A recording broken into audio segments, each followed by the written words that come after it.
Good afternoon, everyone. So thank you, Jen, for having the introduction. And also everyone for taking your time off to attend today's session on bacterial endotoxin test, understanding variabilities and abnormalities. Let me share this.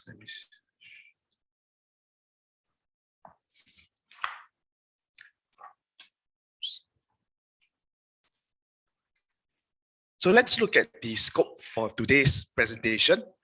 So firstly, we will look at the Limulus amoebocyte lysate. It's a biological assay. So the choice Alex, sorry to interrupt. You switched off the camera. Oops, sorry. Okay. All right. Okay, so let's look at the scope for today's presentation. So firstly, we will look at the Limulus amoebocyte lysate as a biological assay. So the choice of test methods and sensitivity. So the choice and consideration that we will be discussing today will be based on revisions made to Annex 1. So the revised Annex 1 will be incorporated into the PICS or PICS GMP guide and enter into force on 25th August 2023. So we will also look at biofilm monitoring and detection by means of endotoxin and bioburden and relation of LAL results with other process controls in manufacturing.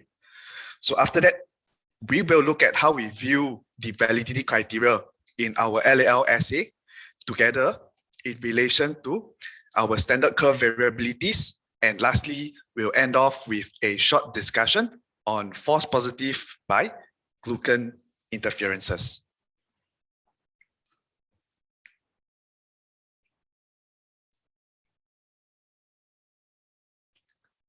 So now let's look at some of the text in Annex 1 under Principles, Section 2.5.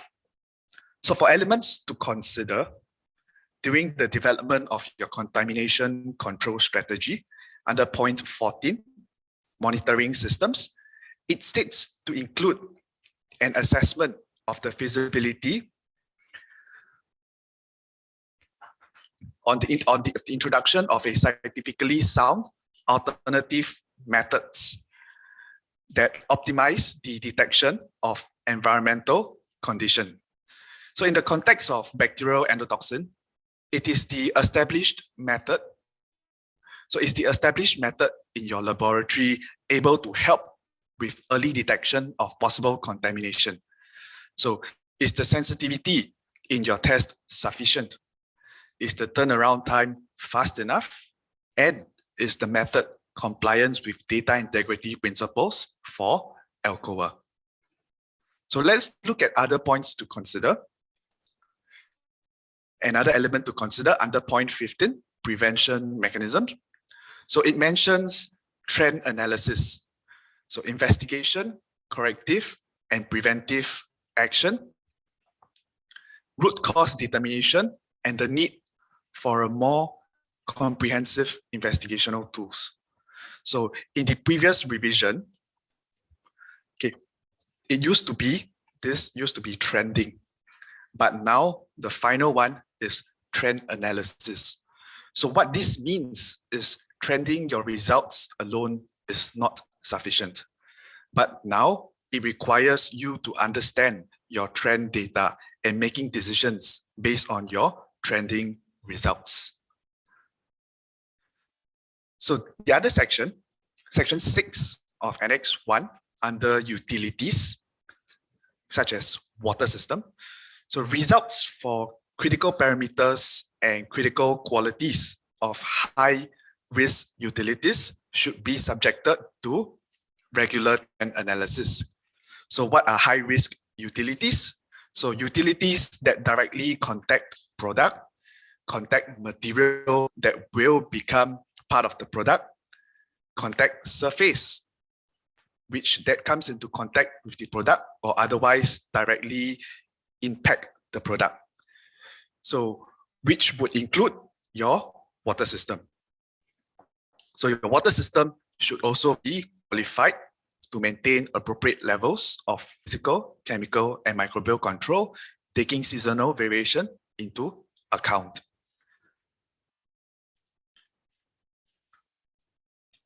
So let's look at the LAL test method. Okay. So these are the compendial approved methods here. Okay, the gel clot kinetic method, which consists of turbidimetric and chromogenic. So some of us may use the tube readers or 96 well plate. And lastly, the rapid bacterial endotoxin test method, such as the cartridge technology. So is your laboratory still using the gel clot method? So this method was approved back in the 70s. So consider using a more modern technology.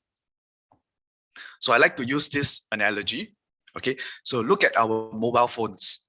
So what brand and what model of your mobile phones are you using? So chances are it is a model made in the past 5 years. So why do we continuously upgrade our phone? So, older generations of phone can also be used to call, can also be used to send SMSs. So why do we upgrade them? So because modern phone gives us better quality of life.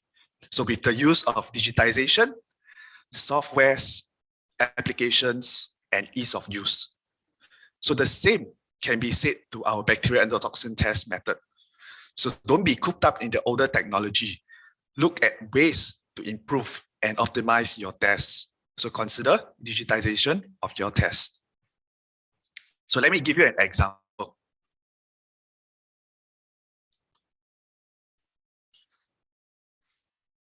So if you're a reviewer of a test report, so which would you prefer to review? The software generated report or the handwritten raw data sheet, which can be a little bit difficult deciphering what the analyst is writing. So how else can digitization help you? So in comparison to the gel clot testing, the use of software removes the subjectivity of the test. So in the gel clot, results are interpreted by inverting the tubes and observing if a clot has formed. So often, analysts have differing opinions on what is a positive and what is a negative results. Okay, the use of software removes this subjectivity during interpretation of results. So the use of software should also come with an audit trail to ensure your testing is done correctly with full traceability. Now let's look at the other element to consider under prevention mechanism. So before we even consider trend analysis, let's look at the ability to trend. So the results you are seeing on the screen here is for a qualitative test, the gel clot test. So we can see that the results from day 1 to day 25 are just recorded with plus and minus. So in order to perform a trend analysis, we should be able to graph this set of results. So, but with just plus and minuses, are we able to do it? So it's very difficult. So let's compare this to a quantitative test method. So are we able to visualize when the sample is actually going out of specification? So you can see that the endotoxin levels starts to increase at day 8. So with this data, we are able to prevent an out of specification before it happens. So additionally, with enough historical data, we are also able to adjust our alert and action limits accordingly.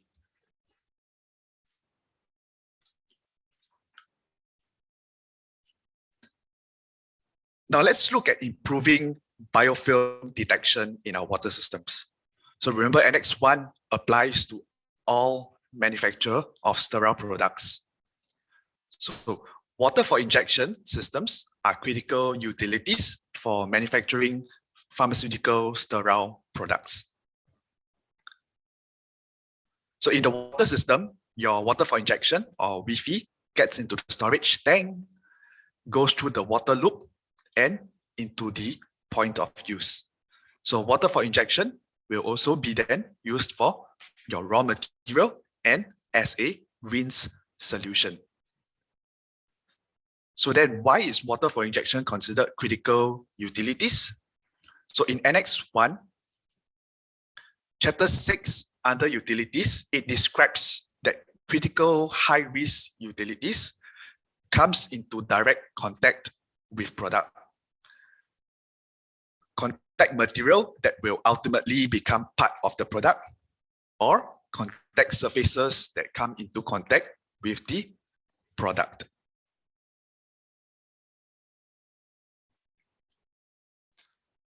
Let's look at the microbiological requirement in your water system. So upstream, we have deionized water. So generally, they do not have a bioburden or endotoxin limit associated. As the water gets processed into purified water, the typical bioburden limit is less than 100 CFU per mil. And endotoxin limit is less than 0.25 EU per mil in the EP chapter. Following purification down to water for injection, the bioburden limit becomes more stringent at less than 10 CFU per 100 mil and endotoxin limit of less than 0.25 EU per mil. So it is important to note that these water systems are not sterile. So low levels of bioburden and endotoxin levels are still allowed.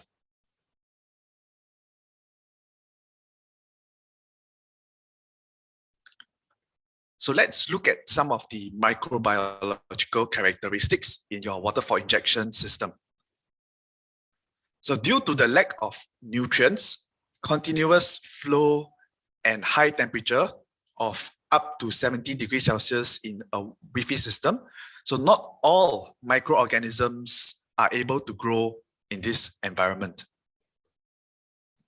Gram-negative rods are more adapted to this environment than other bacteria because they have a resistant form called biofilms.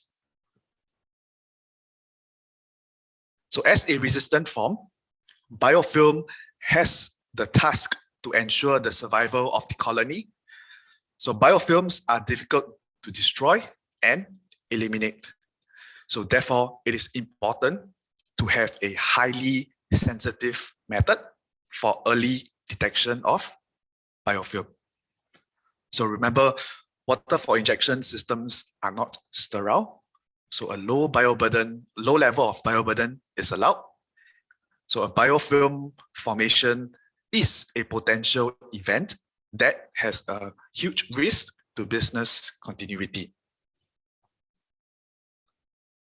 So let's look at what the European Medical Agency or EMA guidelines for biofilm is. So this is the Q&A for biofilm and control strategies. So in the guidelines, part 2, biofilms and control strategies, it talks about the importance of a control strategy together with sampling and testing regimes, which should be critically assessed.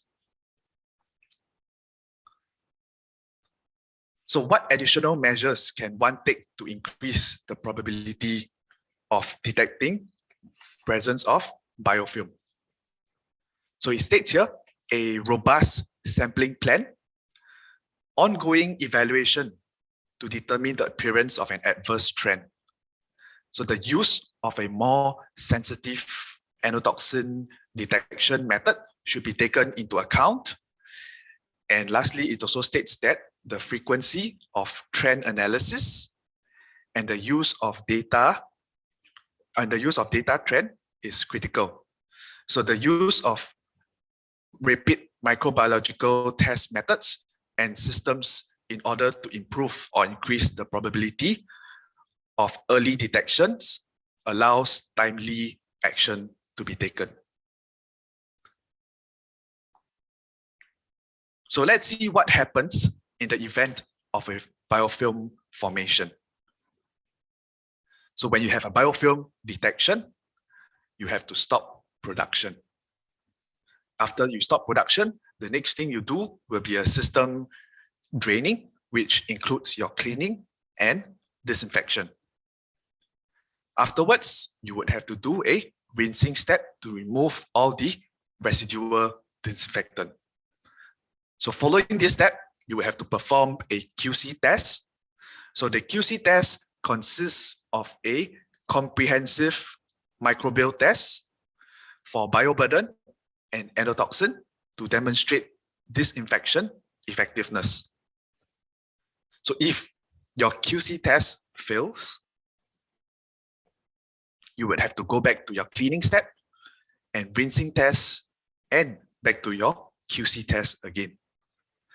So besides that, you will also have to do a physiochemical test to demonstrate that the disinfection products are correctly rinsed. Likewise, if this is not okay, you go back to the rinsing step and re-perform your QC. So only after these tests have passed, then you can release the water system for production. So you can see this whole process, because of a biofilm detection, takes 15 days to a month to complete. So what are the impacts to the manufacturing and business if production were to stop? So put it simply, it drives your costs up.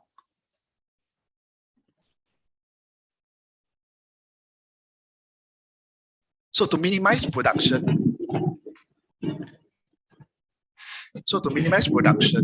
impact, we need an early biofilm detection method while complying with Annex 1 requirements. So less spreading of bioburden, less biofilm focus, and easier disinfection, less batches of products will be affected. So contamination control strategy to keep critical utilities under the required quality requires an effective sampling plan, and the test method must be specific and sensitive enough to optimize and contaminant detection. So what are the typical methods that we use to assess microbiological quality for our Wi-Fi system? So the classic bioburden method and endotoxin test method. So the endotoxin test method can be used as an early detection for bacterial biofilms. So let me explain more. So if we look at these two methods of assessing the microbiological quality, let us first start with the analyte. So in bioburden, the analyte is a viable microorganism. And in the endotoxin test, we are looking at non-viable, high-resistant and stable microorganism particles. So these are the cell wall of your gram-negative bacteria. Now let's look at limit of detection. So limit of detection for bioburden can go down to 1 CFU per 200 ml. And the sensitivity for your endotoxin test can be as low as 0.005 EU per ml. So this is in the parts per trillion. So to put it into perspective, you can detect a grain of sugar in an Olympic-sized pool. Now let's look at specificity. So for bioburden, the typical culture media is your R2A media. So, but can all microorganisms that contaminate your water system and has the ability to form biofilm be cultured on R2A media? Endotoxins is highly specific to gram-negative bacterial endotoxin. Next, time to results. Bioburden has an incubation period of 5 days and with a 1-day manual data analysis. Whereas if you use the endotoxin test, your turnaround time can be as fast as 15 minutes to achieve your results. And when it comes to throughput, we have the multiple cartridge system or the MCS, which can test up to 20 samples per hour. So coupled with the use of Cortex, a data analysis software, which allows for trending and trend analysis. So all in all, consider using a more sensitive method for a bacterial endotoxin. So consider the turnaround time to results and throughput. Okay. After all these are critical for early detection of biofilm.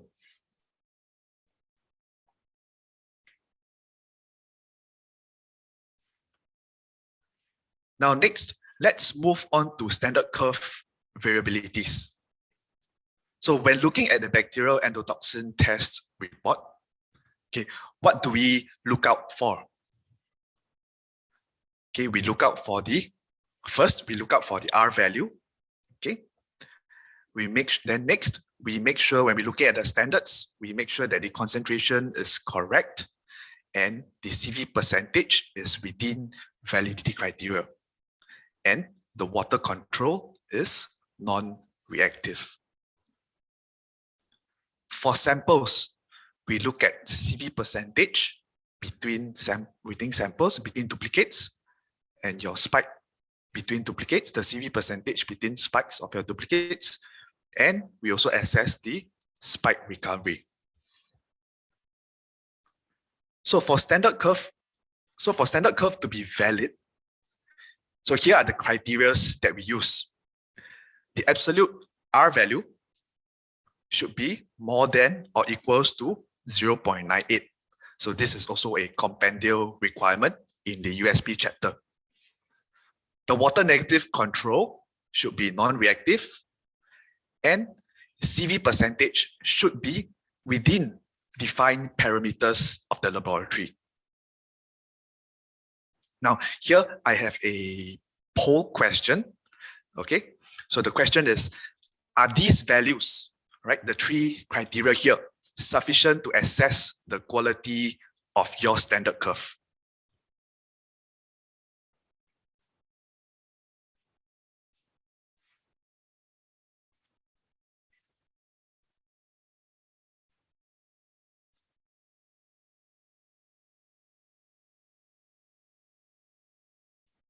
Okay, online we have about 49 participants who can vote, and we have received about 19 or 38% vote so far. So please cast your vote.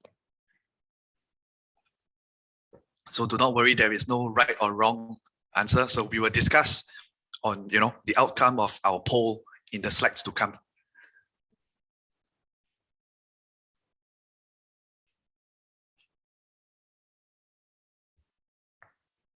%55 now.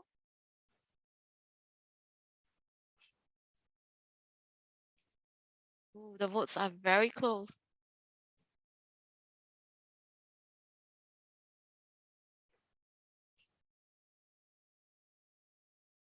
Okay, so thank you, Jen. So I'm seeing the results here. So we can say it's split in the middle. Yes, this set of validity criteria is enough. And we also see the no. Okay, so I can understand why people would say yes, because as long as all this, according to my SOP, all this meets the criteria, I can say my test is valid and good to go. Okay, but I can also, but we are going to discuss why I would say it's no. All right, so let me move on. Oops.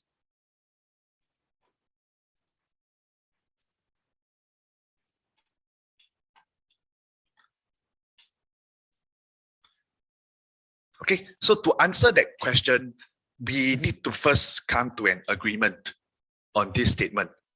Okay, the accuracy of the test results depends on the accuracy of the standard curve. So what this means is, if you create a wrong set of standard curve, the quantitation of endotoxin in your test sample is going to be wrong, right? So the accuracy of the test results depends on the accuracy of the standard curve. So the standard curve is very important. It's the most important one in your test.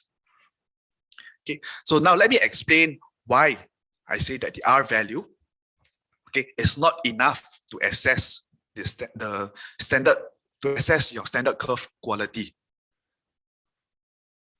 So each curve that the analyst prepared, okay, will be different.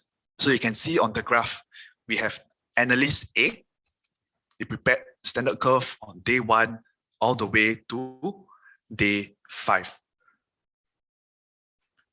So this standard curve can differ from, the standard curve preparation can differ from analyst to analyst.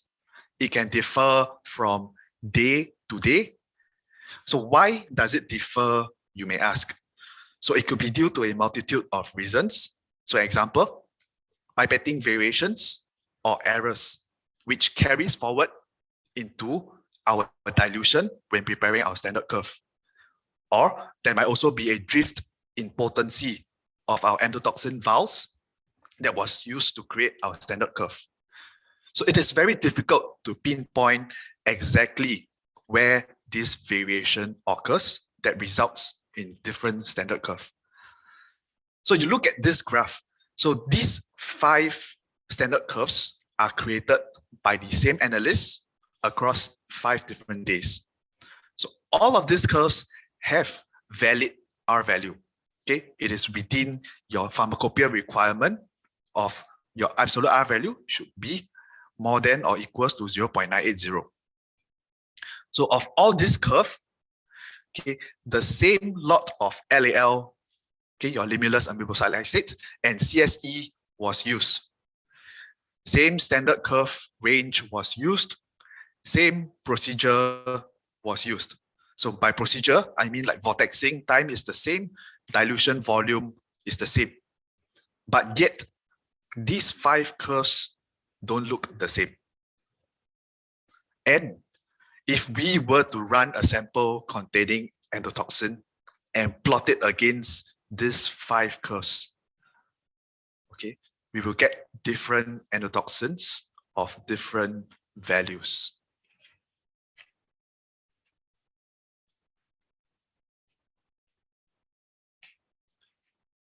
So let's dive a little deeper into standard curve variations.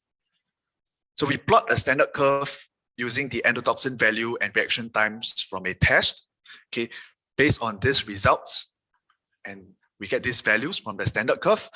The R value is 1. The slope is negative 0.2323, and the y-intercept is 3.0762. Okay, let's study the curve, okay, by changing the attributes one at a time and see how endotoxin quantification will be affected. First, let us change the y-intercept. So remember, when we change this, the R value and the slope remains the same. Okay, so in the black curve, the curve in the black color is your benchmark, and the red one is the one with the adjusted y-intercept. So let's say my sample is contaminated with a low levels of endotoxin at 0.05 U per mil. So when plotted against my benchmark curve, I will get back 0.05 U per mil. So however, with a change in y-intercept and I plot it against the adjusted curve, I would get back a value of 0.068 U per mil. So this is a difference in 136% of the nominal value. So let's try a sample that is contaminated at the midpoint of the standard curve. okay, at 0.5 EU per mil. So similarly, with a change in y-intercept, we got a difference of 136% of our nominal value. Now, what about a highly contaminated sample? Something that is at the highest point of our standard curve at 5 EU per mil. So the difference is also same from our benchmark. It is a difference of 136%. So from the past three graphs, or rather 3 slides, that we see a change in the y-intercept. So the results, the y-intercept value, so results in a consistent difference across samples that have low levels of endotoxin, mid levels of endotoxin, and high endotoxin concentration. Okay, besides y-intercept, let's change the slope now. Okay, the slope value also influences the quantitation of your sample. So let's look at the curve with a slope change of 40%. So when quantifying a low level contamination of 0.05 EU per mil, you can see the difference on my benchmark curve. I get 0.05. But when plotted against the adjusted curve, the value that I get is 0.119 EU per mil. So that is a difference of 239%. So think about your Wi-Fi samples. So if your action limit is at 0.05 EU per mil, so what is the implication of the modified curve? Now let's look at a sample that is contaminated at the midpoint of the standard curve. So it gives a difference nominal value of 124%. And what about a highly contaminated sample of 5 EU per mil? So it has a nominal value of 64% when the slope is changed. So these graphs are simple illustrations to show the impact of quantitation due to a change in either the y-intercept or the slope value. So which will occur on our daily preparation of standard curve. So the other important thing to note is that these variations in y-intercept and slope happens concurrently. So unlike these examples, which I've shown, are controlled. Okay, so your y-intercept and slope changes in your daily preparation of standard curve. Now let's revisit the question asked. So is R value sufficient to assess the quality of your standard curve? So if we decide to change our answer now to no, so what can I do moving forward then? First, you can consider establishing a benchmark for monitoring or trending your slope, y-intercept, and even your reaction time or onset times of your standard curve. Perhaps you can also consider technologies that use an archive standard curve, such as the cartridge technology.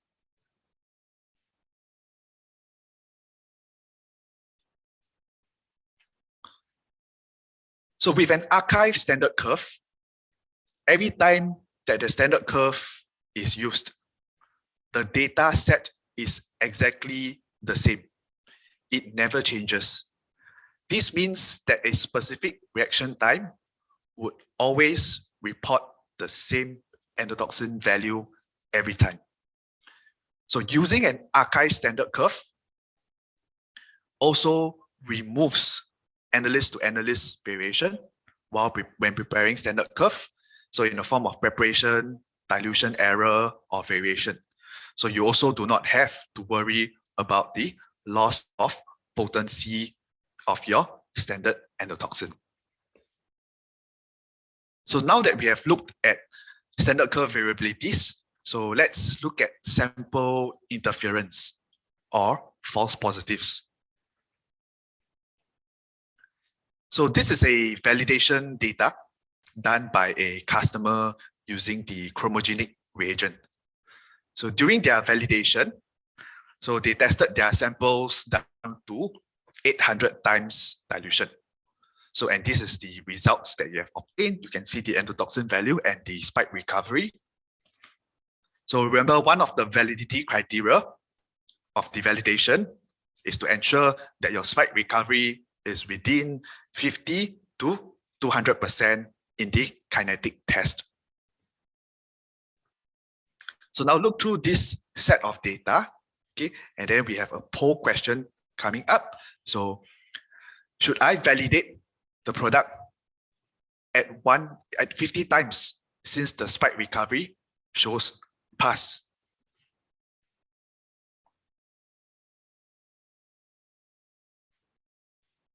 Okay, once again, we have 47 eligible voters and we have 13 or 15 now who has voted. So about 34% participation. Can everyone please cast your vote?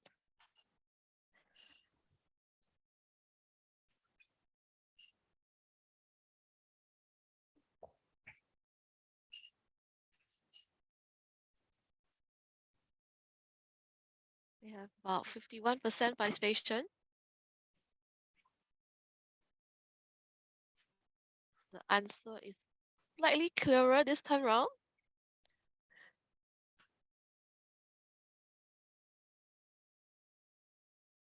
Okay. We will count down 5, 4, 3, 2, 1.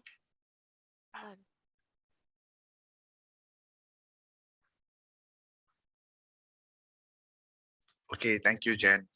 Okay, I can see we have a overwhelming response of no. We also do have a couple of yeses. Okay, so perhaps we can now discuss on our answers. Okay, personally, the answer is pretty straightforward for me. All right, it is no. So these results are abnormal. Okay, the first thing that caught my eye when I was looking through these sets of results was the spike recovery. So as I dilute my samples, so you can see as I dilute down my samples, so why is my spike recovery increasing? So this doesn't make sense, okay? Because the act of dilution is also diluting away my interfering substances. But when the more I dilute, the more interference I see. So this is quite, this is something that, is that I notice.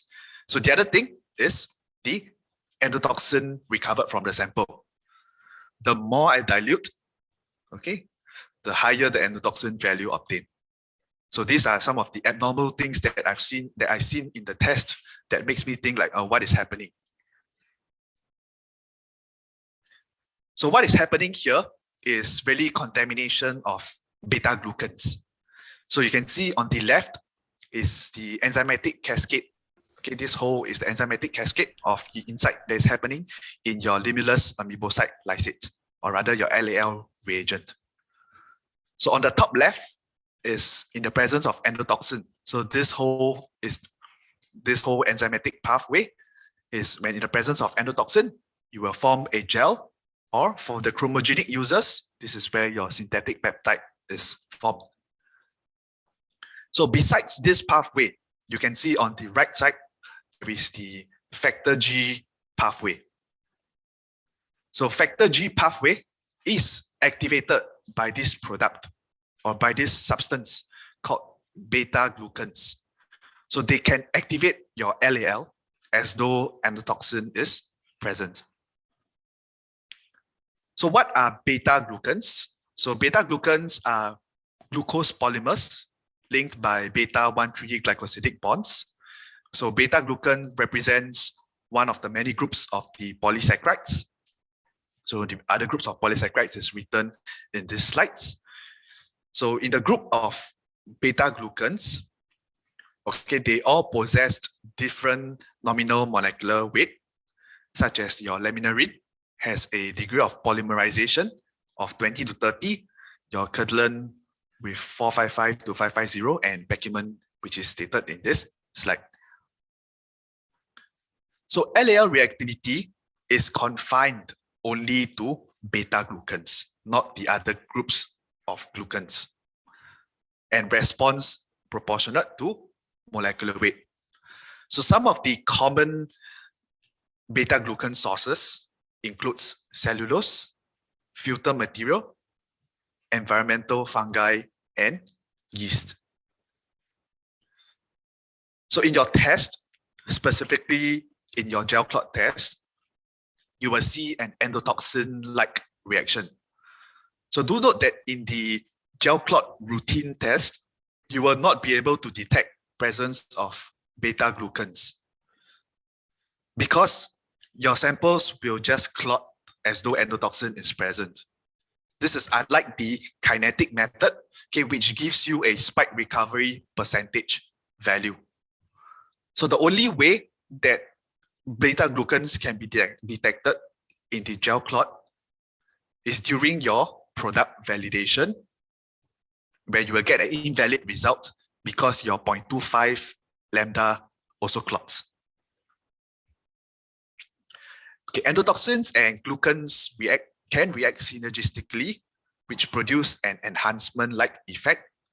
So which we have seen in the earlier example where we have recovery of more than 200%.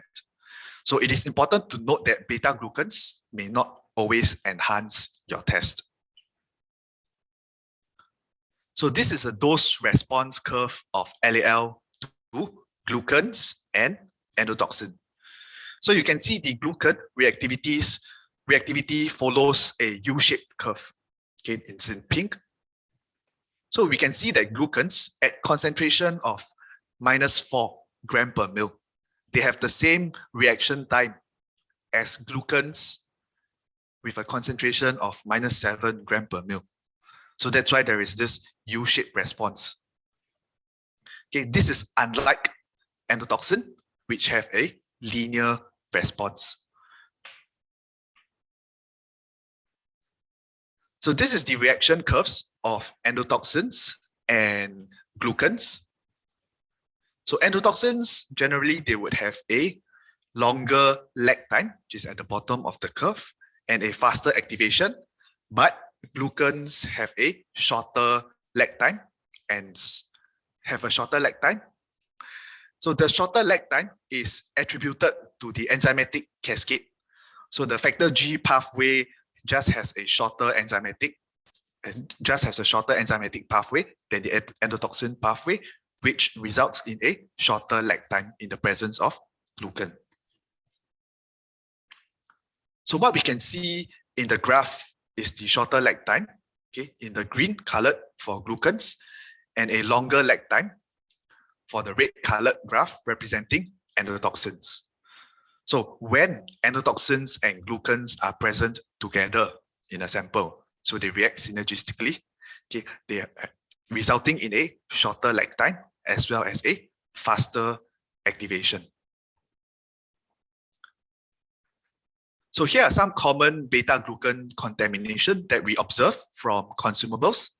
So we strongly discourage the use of filtered pipettes and filtered pipette tips for your bacterial endotoxin test. So we know that there are certain processing steps that may require filter on your products. So try to avoid filters with cellulose membrane as much as possible.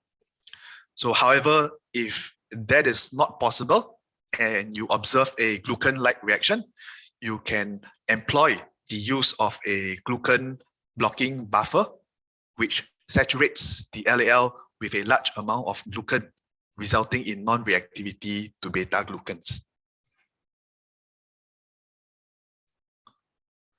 So in summary, we went through some of the Annex 1 changes, focusing on contamination control strategy.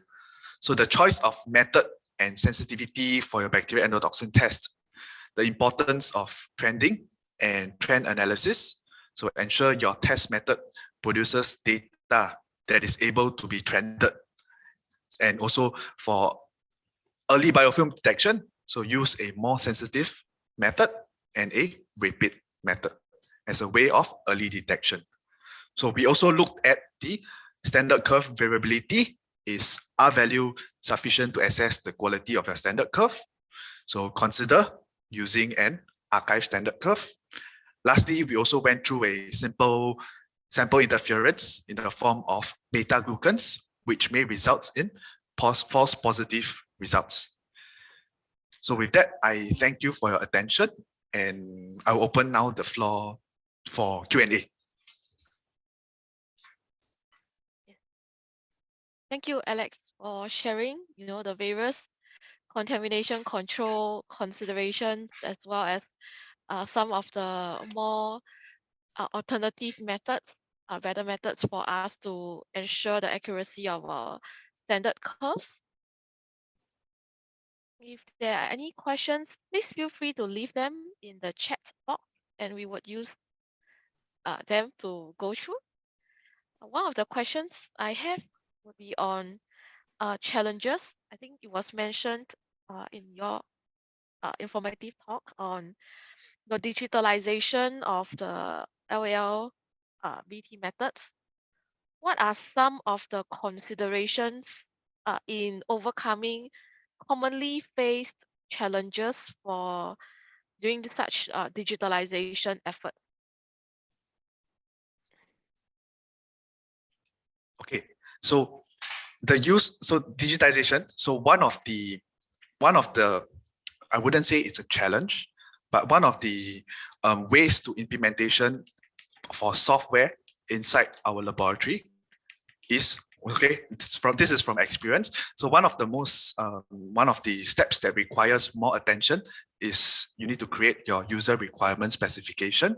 Okay, so which means you have to go through all the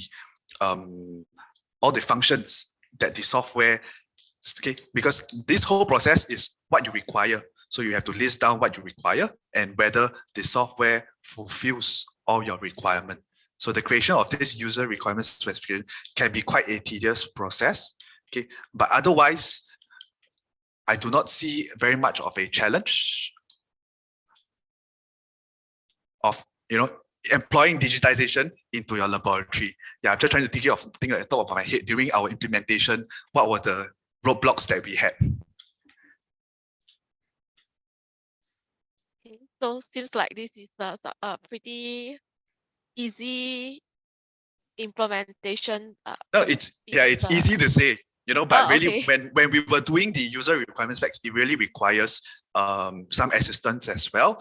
So if you are looking to implement let's say a software from Charles River into your lab, okay, what I would suggest is contact your local representative. Okay, they'll be more than happy to assist with this process. So understanding on the user requirements as well as the data integrity requirements will be key for smooth implementation. How about for since glucan is a known interfering factor, would it be better to use glucan insensitive lysates such as RFC for the BT test? That's a very good question, because we have recombinant questions coming up in the past few years. Okay, so first and foremost, when we are considering recombinant technologies such as your recombinant factor C, okay, so you must understand that in the USP, in the United States Pharmacopoeia chapter, recombinant technologies are still considered alternative methods. So alternative methods requires you to go through the alternative method validation, which is a tedious process. So you need to prove in terms of accuracy, precision, specificity, limit of detection. So there's a list stated in the United States chapter of the validation of compendial method. Okay, so besides the validation being a tedious method, we have to consider these alternative methods. Alternative methods have to be, number one, either it should be superior to the method that is existing now, or at least non-inferior. So when we talk about non-inferior, so in 2020, Charles River, we performed a global water study. So what we actually did in that study, is that we collected water samples from pharmaceutical customers from all over the globe, and then we compared with the different recombinant technologies in the market, using licensed LAL reagent as the gold standard. So what we found out through this study is that we do see that there are recombinant technologies out there that does that really under recover or do not recover endotoxin at all when we compare it to the licensed LAL file. So ultimately, when we perform the test, what we should think about at the back of our head is really patient safety. So if you have a technology that is not able to detect endotoxin when this is present, so this is a safety consideration that you have to think about seriously. Right. I think it was also mentioned on the use of an archive standard curve to reduce variability. What are some of the considerations in ensuring that the archive standard curve will be able to meet or provide reproducible results? Okay, that's a pretty good question as well. Okay, so for archive standard curve, one of the consideration factor is that you need to make sure that your curve is robust. Okay, and then in terms of accuracy and precision, you need to challenge your curve to make sure that it can recover. Let's say if my sample has 0.5 EU, when I challenge against this curve, I need to make sure that the curve is able to give me such results. So as an end user perspective, you would have to do such challenges. However, because, okay, Charles River, we also have a technology using the archive standard curve. So this is the cartridge technology. So our cartridges are approved and licensed by FDA. So the curve, so all the concentrations of the curve, so they are created by your reference standard endotoxin, and then they are also made sure there are certain QC steps in place to make sure that the curve is able to produce the right results when challenged with endotoxin. So that's some of the consideration factors. You need to make sure that your curve is robust, is able to recover endotoxin when it is present. So these are some of the consideration factors when you want to implement a archive standard curve. But the easiest way, of course, would be to purchase a technology that already uses an archive standard curve. Yeah, so that will reduce the amount of work that is needed for Yes. the qualification of the standard. Another one on what are some of the other considerations other than the integrity of the standard curve that the user should have in mind to ensure the data integrity of the data analysis software? Sorry, can you repeat the question? What are some, I mean, there will be, obviously there are some considerations that you mentioned in your presentation. For example, on the Eloqua Plus principles, when it comes to data integrity. Are there any, what are some of the things a user should look out for in order to ensure that, the data analysis software can meet their data integrity requirements? So one of the, I think for when we talk about Eloqua Plus, okay, this is more for rather the whole test itself. Okay, so when we talk about test itself, okay, we need to think about, okay, number one is really like I went through in the earlier test, in the earlier slides. So subjectivity, accuracy of the test. Okay, so if we compare the current methods or the kinetic or the repeat method to gel clot technology, so really subjectivity is one of the things that we want to eliminate from our tests. Because if you invert your tubes, okay, and then it clots for 5 seconds or it clots for 3 seconds, so I may say it's negative, but the analyst beside me may say it's positive. So such subjectivity should be removed. And then with the implementation of software, it removes this subjectivity of some say yes, some say no. Okay. Next, we have to consider audit trail. Okay, because in the gel clot technology, everything is handwritten. Okay, so when everything is handwritten, sometimes we may forget to write, or I don't know, analysts may miss out something here and there. So end of the day, it will affect the whole traceability. So when the auditors come over and ask you, hey, who performed this test? When was this test performed? What were the parameters used for this test?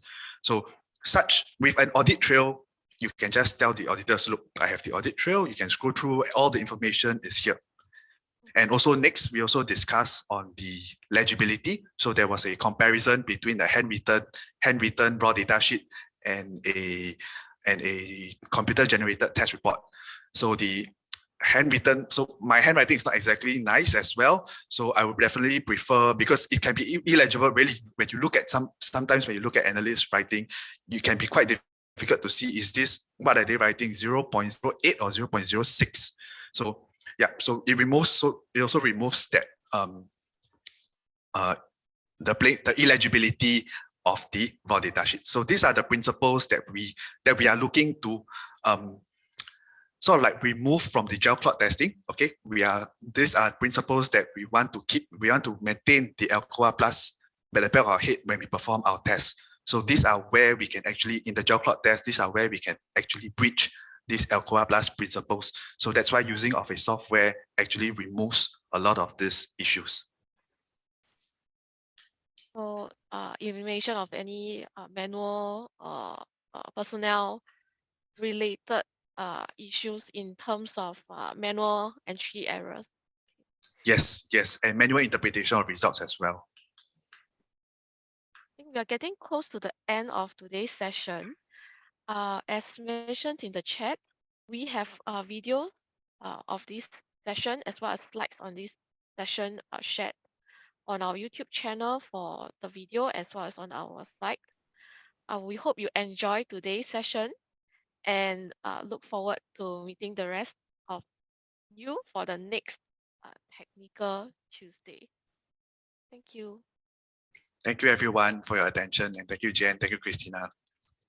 Thank you, everyone. Thanks, Alex.